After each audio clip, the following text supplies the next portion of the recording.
توبہ کے کچھ شروط ہیں۔ توبہ کی شرط، سب سے پہلی شرط یہ ہے کہ اخلاص ہو، اخلاص کے ساتھ، للہیت کے ساتھ توبہ کریں، خالص اللہ کے لیے توبہ کریں۔ ایسا نہیں کہ جو ہے لوگوں کے لیے بتا رہا ہے کہ ہم توبہ کر رہے ہیں، یا ہے کہ ایک روٹین جیسا توبہ کر رہا ہے، نہیں۔ استغفار اگر دل سے پڑھتا ہے، جی استغفر اللہ و اتوب الیہ، یا میں اللہ تعالیٰ سے اپنے گناہوں کی معافی مانگتا ہوں اور اللہ کی طرف میں توبہ کرتا ہوں، تو اخلاص اور للہیت ہونی چاہیے، اس میں اللہ تعالیٰ کو خوش کرنا مقصد ہونا چاہیے، ورنہ اللہ تعالیٰ اس توبے کو قبول نہیں کرتا ہے۔ اور شرمندگی کے علاوہ تیسری چیز، عزم ہونا چاہیے کہ میں دوبارہ یہ گناہ نہیں کروں گا،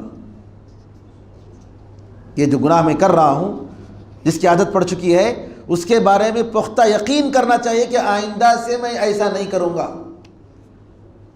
تجارت میں اگر ہیلا بازی کر رہے ہیں، جی ڈبل دوسرا نمبر کا مال اگر ہم بیچ رہے ہیں، دھوکہ دے رہے ہیں، رشوت ہے، تو یہ عزم رکھنا چاہیے کہ آئندہ سے ہم یہ کام نہیں کریں گے۔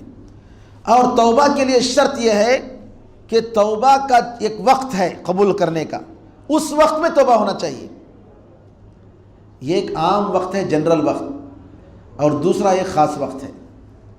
ہر آدمی کا جو وقت ہے وہ کیا ہے؟ سکرات سے پہلے توبہ کرنا، ورنہ سکرات کے بعد اگر توبہ، سکرات کی حالت میں توبہ کرے گا تو اللہ قبول نہیں کرے گا۔ سکرات سے پہلے، جیسے حدیث میں آتا ہے، صحیح مسلم کی روایت ہے، ان اللہ یقبل توبۃ العبد ما لم یغرغر، کہ اللہ تعالیٰ بندے کے توبے کو قبول کرتا ہے جب تک وہ سکرات کی حالت میں نہ آئے۔ یہ ہر انسان کے ساتھ خاص ہے۔ حدیث میں آتا ہے، من مات فقد قامت قیامتہ، جو آدمی مر گیا اس کی قیامت کھڑی ہو گئی، قیامت کا مرحلہ شروع ہو گیا۔ یہ انڈیویجول قیامت ہر آدمی کے ساتھ، لیکن یہ سب کے ساتھ جو قیامت ہے وہ تو اس دن ہے جب سور پھونکا جائے گا۔ تو ایک تو یہ، اور دوسرا جو عام وقت ہے جس کے بعد توبہ قبول نہیں ہوگا، جب سورج مغرب سے نکلے گا، جب سورج ویسٹ سے جب نکلے گا مغرب سے، تو اللہ تعالیٰ اس کے بعد کسی کے توبے کو قبول نہیں کرے گا۔ اور توبے کے شروط میں سے ایک شرط یہ بھی ہے کہ اگر گناہ کسی انسان کے کام کے ساتھ، انسان کے حق میں، حق کے تعلق سے ہو، کسی کا حق مارا ہو، تو وہ حق اس کو واپس جانا چاہیے۔ اللہ تعالیٰ کے ساتھ جو گناہ ہیں اس میں تو یہ سارے شروط ہیں، لیکن اگر کسی انسان پر آپ نے ظلم کیا ہے، کسی کا مال آپ نے کھایا ہے، یا کسی کے بارے میں آپ نے غلط کلامی کی ہے، تو معافی مانگنی چاہیے، اور اسی طریقے سے وہ حق اس کا ادا ہونا چاہیے۔